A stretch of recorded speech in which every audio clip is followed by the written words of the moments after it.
الحمدللہ رب العالمین والصلاة والسلام علی رسول اللہ اما بعد۔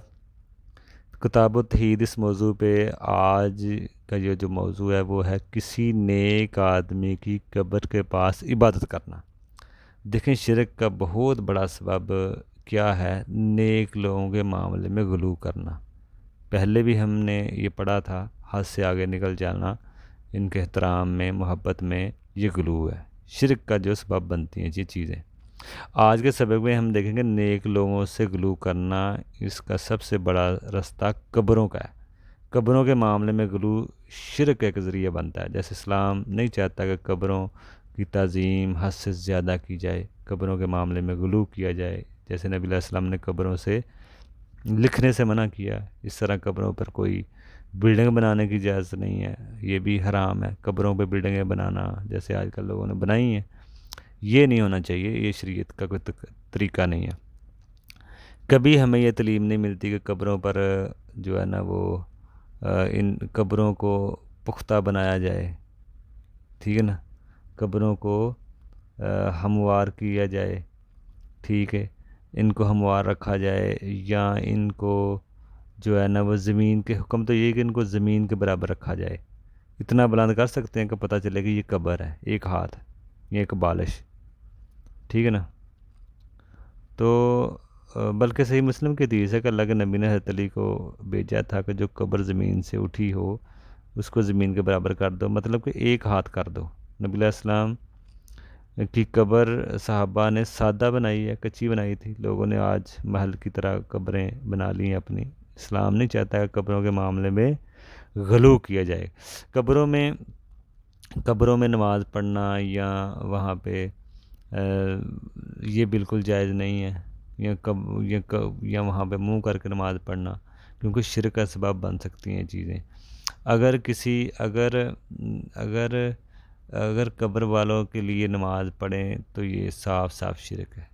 منہ کر کے بھی اگر پڑھتے ہیں آپ، منہ کر کے بھی نہ پڑھیں، یہ بھی شرک رستہ ہے۔ لوگ ڈریں قبروں کے معاملے میں، ڈرنا چاہیے لوگوں کو، جیسے سانپ سے ڈرتے ہیں نا، ویسے لوگوں ڈریں قبروں کے معاملے بھی، یا اسے ڈرائیں جیسے ہم سانپ سے ڈراتے ہیں۔ ہم لوگ نماز قبرستان میں پڑھ رہے ہیں، دعا کر رہے ہیں، یا قبرستان میں ہم قربانی کر رہے ہیں، اس طرح کے اسلام میں کام بالکل منع ہے جو شرک کی طرف لے کے جاتے ہیں۔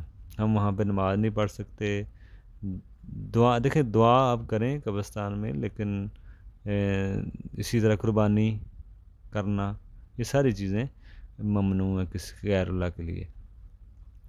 اسی طرح لیکن جو قبر والے کے لیے نماز پڑھے، یہ تو اور بڑا جرم ہے نا، قبروں پہ نماز پڑھنا لیکن قبر والے کے لیے پڑھنا، یہ اور بڑا جرم ہے۔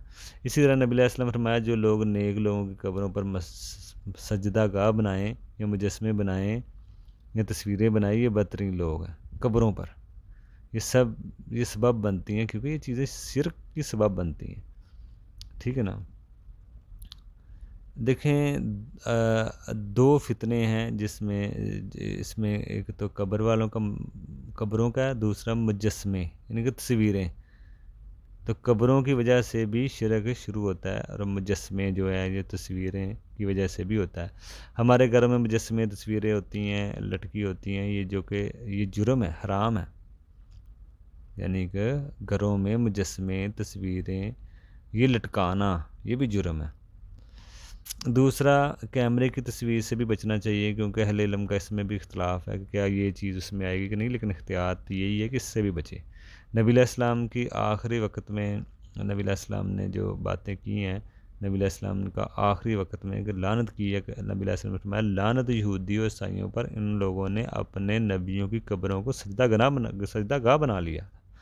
مطلب کہ آپ کو خطرہ تھا کہ میری امت بھی ایسے کر سکتی ہے، مطلب کہ نبی علیہ السلام نے کہا کہ جو میری قبر کو سجدہ گاہ بنائے اس پر بھی لعنت ہوگی، جیسے یہودی عیسائیوں نے کیا۔ اگر کوئی نبی علیہ السلام کی قبر کو چھوڑ کر کسی اور کی طرف قبر پر سجدہ کا، یہ تو بدرجہ اولا جرم ہوگا، کیونکہ نبی علیہ السلام نے اپنی طرف قبر کی طرف کہہ دیا کہ یہ جائز نہیں ہے، تو کسی اور کی طرف تو پھر اور مسئلہ خراب ہے۔ اس لیے نبی علیہ السلام نے فرمایا کہ ان کو خطرہ تھا نبی علیہ السلام کو کہ میری امت بھی ایسے کر سکتی ہے۔ دیکھیں نبی علیہ السلام جاتے وقت بھی اپنی امت کے عقیدے کی حفاظت کر رہے ہیں کہ تاکہ میری امت ایسا کام نہ کرے، قبروں کو سجدہ گاہ نہ بنائے۔ دوسرا، قبروں پر مسجدیں تعمیر کرنا، مطلب کہ وہاں پہ سجدہ کرنا، یہ مطلب ہے مسجدیں بنانا، یہ مطلب ہے بنانا مراد ہے سجدہ گاہ، یعنی کہ مسجدیں بنانا، سجدہ کرنا، سمجھ لیں آپ مسجدیں بنا رہے ہیں، کیونکہ یہودی عیسائیوں کا بھی کام یہی ہے اور لعنت والا عمل ہے اور کبیرہ گناہ ہے۔ تو دیکھیں یہ بات ہمیں معلوم ہوئی ہے کہ قبروں پہ سجدہ گاہ، قبرستان میں مسجدیں بنانا مراد سجدہ گاہ بنانا۔ تو اس لیے نبی علیہ السلام کو ڈر تھا کہ میری امت بھی یہودی عیسائیوں کی طرح اپنے نبیوں کی قبروں کو سجدہ گاہ نہ بنائے۔